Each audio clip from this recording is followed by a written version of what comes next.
and get started. Good morning and welcome, my beloved Columbia CSL, and welcome to our viewers near and far. Thank you for joining us this morning. My goodness, I can't believe that it's July already. Yeah, sorry about that. We are having some technical issues here, so we're just going to take a moment. Well, so it's the beginning of a new month, and I get to introduce the new talk title for the month, as given to us by Centers for Spiritual Living.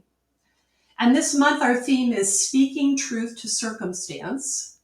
And this week's subtitle is Monsters, Inc. Wow. I mean, wrap your head around that one.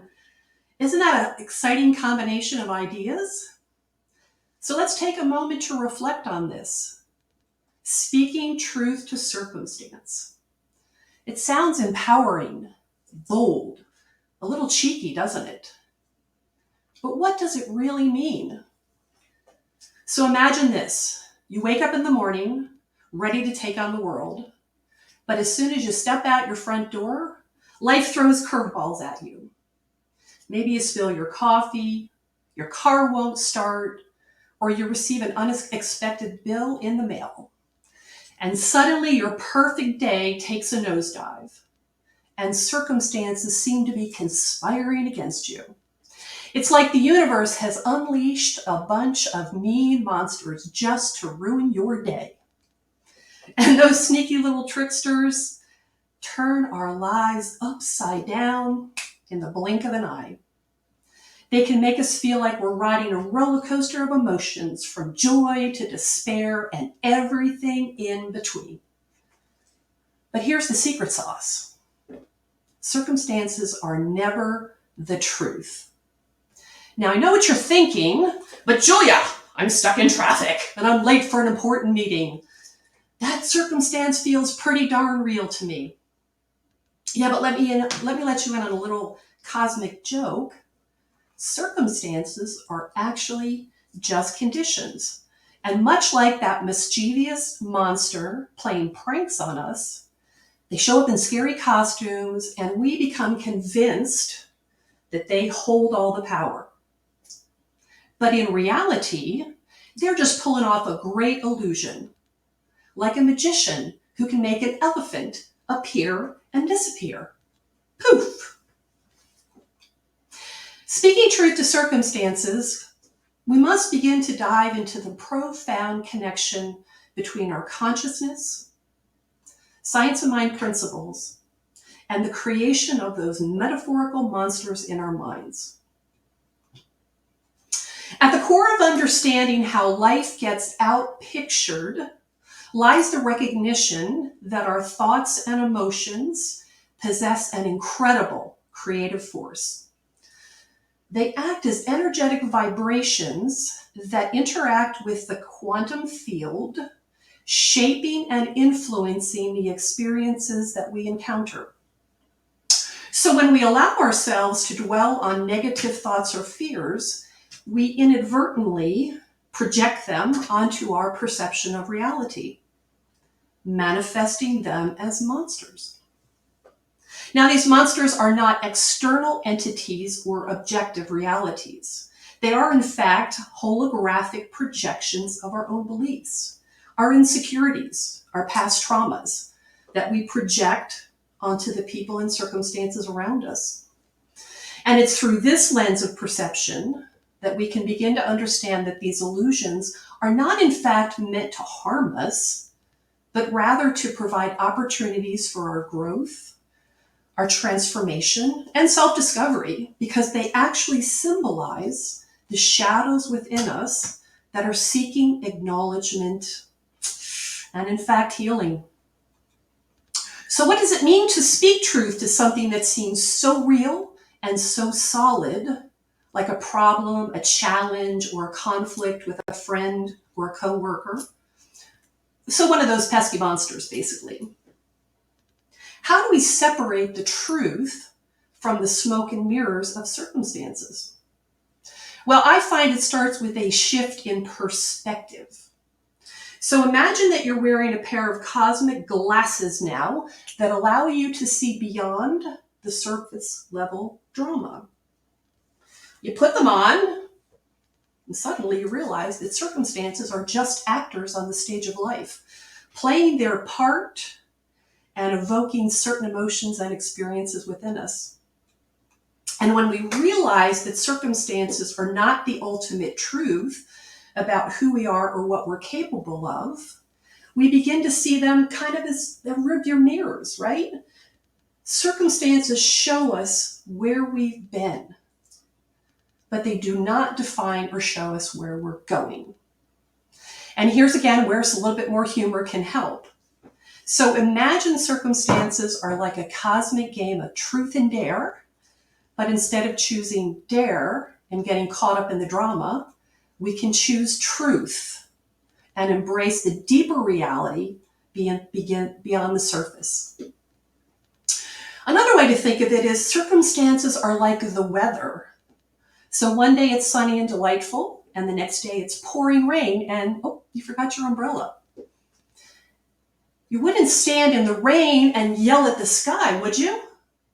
Well, maybe you would, but let's pretend for a moment that you wouldn't.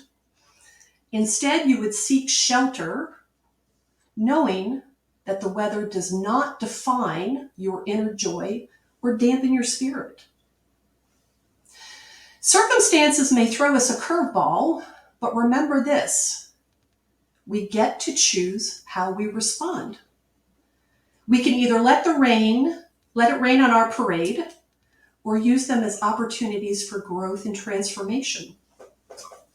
We can basically see circumstances as invitations to align with the truth within us, and to remember that we are not victims of circumstance, but creators of our reality.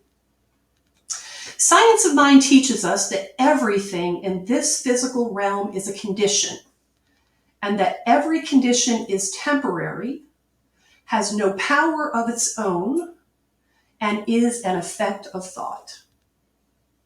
Let me repeat that for a minute. In the physical realm, a condition is temporary, has no power of its own, and is, in fact, an effect of thought. Circumstances are conditions. People's behaviors are conditions. But that's not the whole truth of who they are or who we are.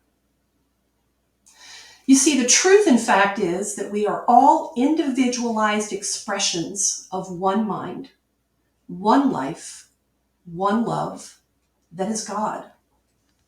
We are, in fact, spiritual beings having a human experience. And as such, we are imbued with a spark of the divine, an essence that is pure and radiant. And this essence of love, it's not an emotion or a fleeting feeling, but rather a fundamental aspect of our spiritual nature.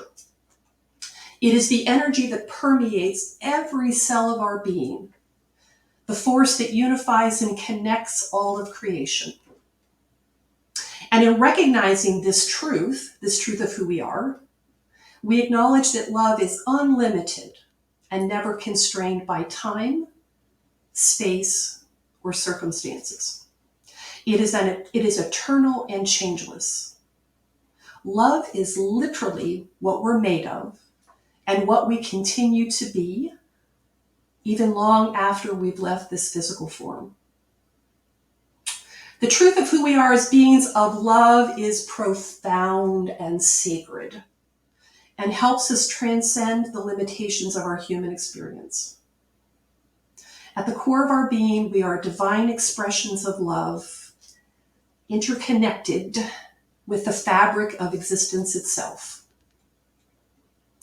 And when we embrace this idea that we are beings of love, we can transform our perspective on life if we allow ourselves to. We can begin to see beyond the illusions of separation and fear that often dominate our human experience. We can begin to understand and really embrace that our purpose here is not merely to survive but rather to express and embody love in every aspect of our existence. And when we align with this truth, we become catalysts for positive change in the world. Love flows through us and radiates outwards, touching the lives of others and creating this amazing ripple effect of compassion and kindness and healing. And living from this truth of who we are as spiritual beings, it also invites us to cultivate qualities such as forgiveness and acceptance and gratitude and empathy. It encourages us to be loving to ourselves and to others. So speaking truth to circumstances or conditions, as we've just called it, it means affirming the spiritual reality behind the appearance of all things. It means seeing beyond the form to the essence, beyond the effect to the cause, beyond the problem to the solution. It means recognizing that there is a divine order and harmony in everything, and nothing can separate us from our source. Ultimately, the truth of who we are as beings of love is a profound realization that calls us to live authentically and to express love in all that we do and to honor the divine essence within ourselves and within others. And it's a transformative understanding that I think holds the power to heal and to unite and to elevate all of humanity to higher levels of consciousness and collective harmony. And this truth can profoundly transform the way we perceive and interact, coming back around to our wonderful monsters, those wonderful beings that we create in our heads about people and conditions. Because now you can see that these monsters are born out of the illusion of separation and our perceived need to protect ourselves. And they hinder our ability to see that inherent goodness that we just talked about, that divinity in others, and to perpetuate a cycle of negativity and discord. However, by aligning with the truth of who we are, we can dissolve those monsters and transcend their influence.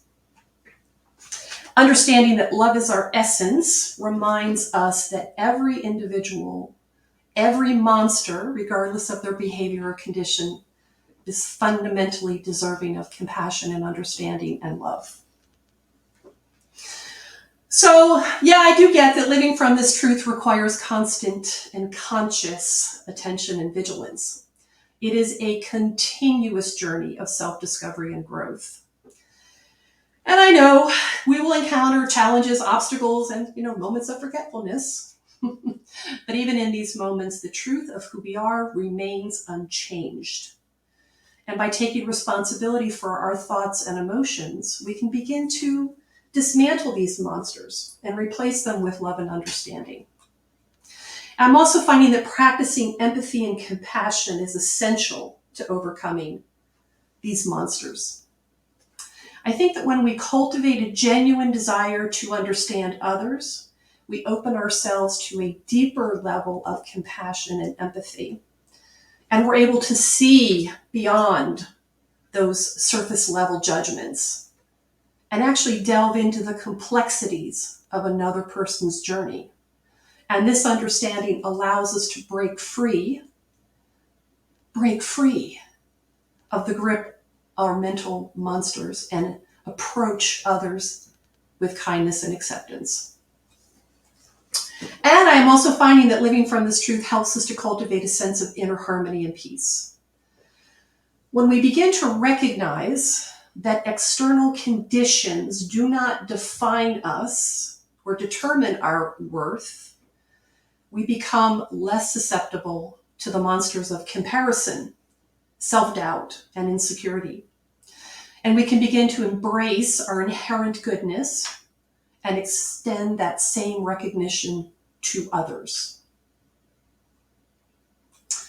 So how do we speak truth to these circumstances, these conditional monsters? Well, it starts with an awareness. So imagine that you're sitting in a theater watching a scary movie. And as the monsters jump out from the screen, you can choose to react with fear, or see them for what they truly are, actors just playing a role. So similarly, when those monsters of circumstance appear in your mind, take a step back. Observe them from a place of loving detachment. Recognize that they are just holograms, projections of your thoughts and emotions. It's like having a conversation with a puppet. And remember, you're the one pulling the strings. Circumstances are like mirrors that reflect back to us what we believe and feel. And if we see monsters, it's time to check, right? Check in with our thoughts and beliefs. Are they serving us? Are they aligned with this truth of our divine nature? And if not, it's time to start changing those limiting beliefs, one by one. The other thing we should try to do is we should try to strive to love our monsters. And the way to do that, again, is to look at them. Remember when you hid under your blanket when you thought there was a monster in your bedroom?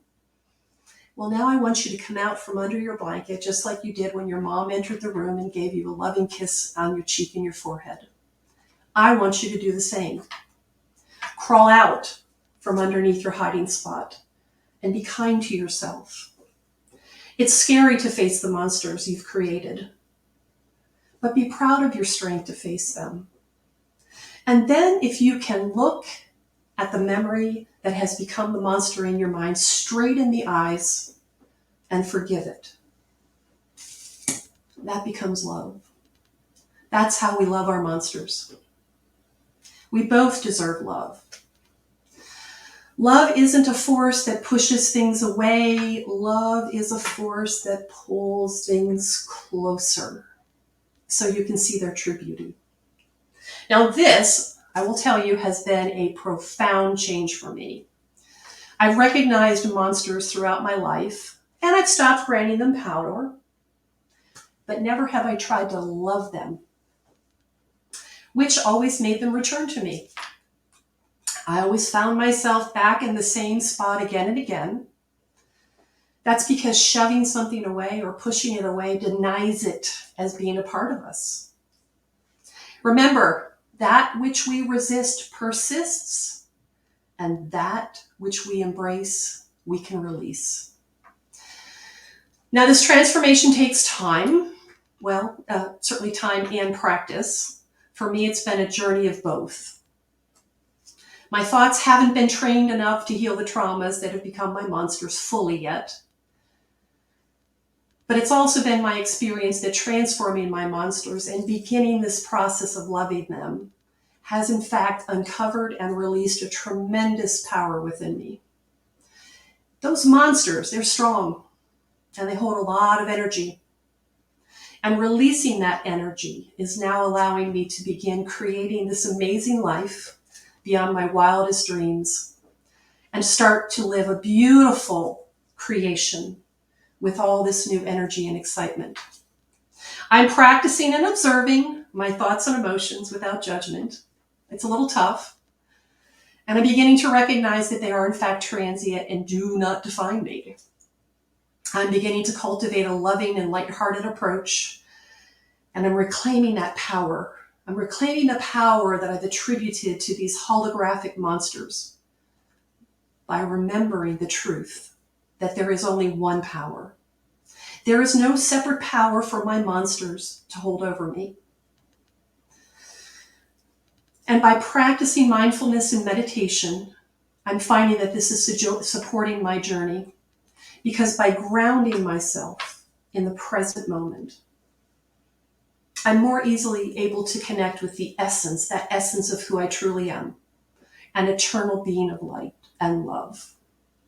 And through this connection, I'm able to tap into my innate creative abilities, allowing me to begin to consciously reshape my reality with intentions rooted in love.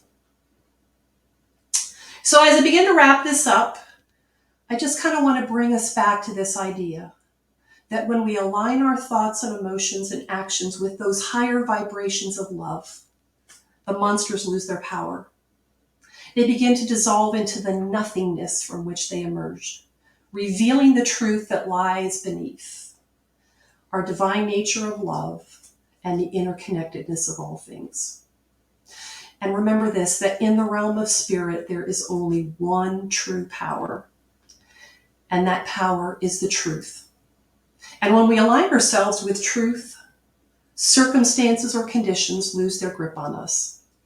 It's like shining a light into the darkness, and the darkness cannot withstand the presence of our light. Circumstances cannot withstand the presence and face of truth. So when we speak truth to circumstances, we're essentially reclaiming our power and reminding ourselves that we are the creators of our reality. We understand that thought, our use of consciousness, is a creative force within the universe. We have the power to reframe our thoughts and beliefs, shifting our perceptions from fear to love, from limitation to boundlessness. And by speaking truth to circumstances, we engage in the conscious process of dismantling and loving our illusionary monsters. We become intentional co-creators of our new reality rather than helpless victims of circumstance. Through self-awareness, self-compassion, mindfulness, and aligning with our spiritual nature, we unleash our creative potential, transforming those monsters into opportunities for growth and for healing, and for beginning to embrace the realization of our true essence. So I want to leave you with two quotes. Never let any external circumstance alter your perception or disturb the calmness with which you pursue it. And that is from Pablo Casals, Puerto Rican cellist, composer, and conductor. And from Eckhart Tolle from The Power of Now, there is something within you that remains unaffected by the transient circumstances that make up your life situation, and only through surrender do you have access to it. It is your life, your very being, which exists eternally in the timeless realm of the present. Thank you so much for listening this morning. I love you. God bless you. May you find joy in embracing and loving your monsters, and may you also find peace and joy on your journey. Namaste, and so it is.